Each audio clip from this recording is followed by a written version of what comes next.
السلام ورحمۃ اللہ وبرکاتہ۔ اللہ رب العالمین خیر و عافیت میں رکھے۔ سوال بڑا ہی اہم ہے، وہ یہ ہے کہ فرقہ، مسلک اور مذہب میں کیا فرق ہے؟ اس کا جواب یہ ہے کہ فرقہ عربی زبان کا لفظ ہے، اور فرقہ اس کو بولتے ہیں جو اصل سے الگ ہوا ہو، اصل سے الگ ہوا ہو اس کو فرقہ بولا جاتا ہے۔ اللہ رب العالمین نے فرقہ بنانے سے منع کیا ہے، فرمایا وَاعْتَصِمُوا بِحَبْلِ اللَّهِ جَمِيعًا وَلَا تَفَرَّقُوا۔ اللہ رب العالمین کی شریعت کو مضبوطی سے تھام لو اور فرقہ نہ بناؤ۔ فرقہ گروہ، جتھا اور گروپ کسی گاؤں کے نام پر، کسی شہر کے نام پر، کسی محلے کے نام پر، کسی پیر کے نام پر، کسی مرشد کے نام پر، کسی امام کے نام پر فرقہ بنتا ہے۔ جو اصل چیز کو تھامے رکھے وہ فرقہ نہیں ہے، جو اصل سے الگ ہو اس کو فرقہ کہا جاتا ہے۔ اسی لیے اللہ کے رسول صلی اللہ علیہ وسلم نے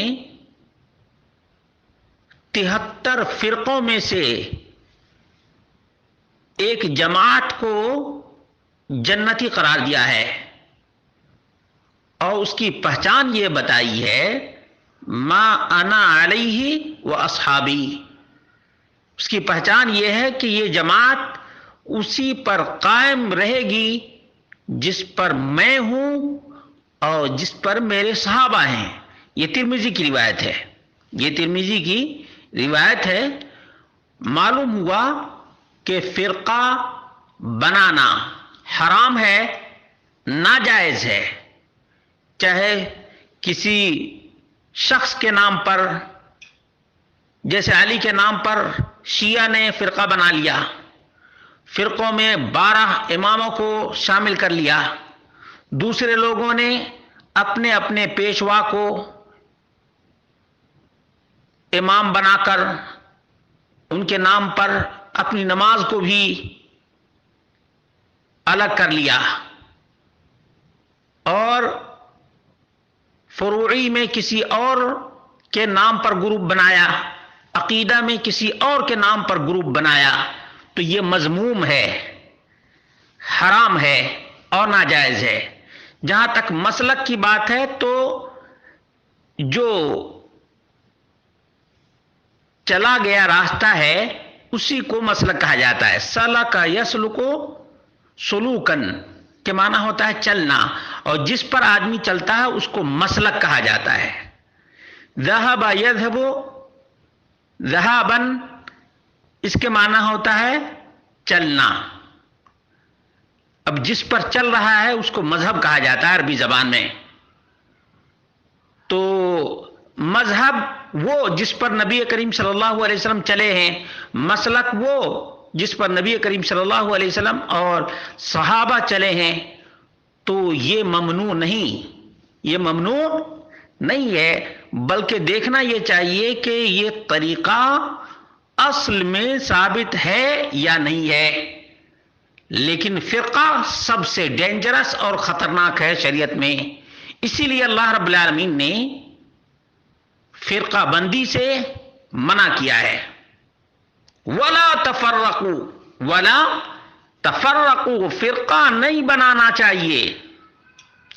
جو لوگ آج قرآن و سنت کو، جو ہماری اصل بنیاد ہے، اس کو چھوڑ کر اپنا فرقہ بنائے ہوئے ہیں، وہ یقیناً بہت ہی بڑی غلطی کا شکار ہیں، اور بہت کم لوگ اتنی بڑی غلطی کو سمجھتے ہیں۔ اس لیے یہ تینوں الفاظ فرقہ مذموم ہے، مسلک قرآن و سنت کے مطابق ہو، مذہب قرآن و سنت کے مطابق ہو تو مذموم نہیں ہے، یہ یاد رکھیے گا۔ اللہ تبارک و تعالیٰ سے دعا کرتے ہیں اللہ رب العالمین ہم سب کو جب تک دنیا میں رکھے کتاب و سنت کو مضبوطی کے ساتھ تھامے رکھنے کی توفیق عطا فرمائے، اور قرآن و سنت کو سلف صالحین کے فہم کے مطابق ہمیں بھی سمجھنے کی اور عمل کرنے کی توفیق عطا فرمائے۔ اللہ کے رسول صلی اللہ علیہ وسلم نے اسی کی وصیت کی ہے، اور وصیت یہی ترکت فیکم امرین لن تضلوا ما ان تمسکتم بہما کتاب اللہ و سنتی الحاکم والامام مالک فی الموطا۔ معلوم یہ ہوا کہ ہمارے لیے سرمایہ افتخار قرآن و سنت ہے، ہمارے لیے اثاثہ اور بنیاد قرآن و سنت ہے، اور گمراہی سے ضلالت سے بچنے کا یہی واحد راستہ ہے۔ دنیا میں سعادت کی زندگی گزارنے کا یہی راستہ ہے، اور جہنم کی آگ سے بچنے کا بھی یہی راستہ ہے، قرآن و سنت کا راستہ۔ اللہ رب العالمین ہم سب کو قرآن و سنت اپنی آنکھوں کا سرما بنانے کی توفیق عطا فرمائے، اور اپنے ماتھے کا جھومر بھی۔